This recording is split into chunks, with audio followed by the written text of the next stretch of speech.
Welcome to Kenton's videos. Enjoy the video. You begin by protecting yourself and the system. You must have insulation, gloves, and eye protection on. Once ready, power the inverter and AC mains off and lock out. Next, isolate the battery bank from any charger and confirm individual battery voltages and health. You will clean corrosion thoroughly and dry the terminals so connections seat fully.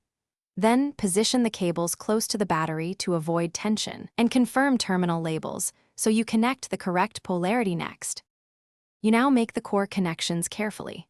Start by placing the positive cable on the battery positive terminal, hand tighten then torque to spec. Once secure, install the required inline fuse or breaker on that positive run. Route cables away from moving parts and sharp edges, then connect negatives only after all positives are in place. For series or parallel banks, connect each battery consistently. Leave one final negative point disconnected until you finish checking polarity and tightness to avoid arcs.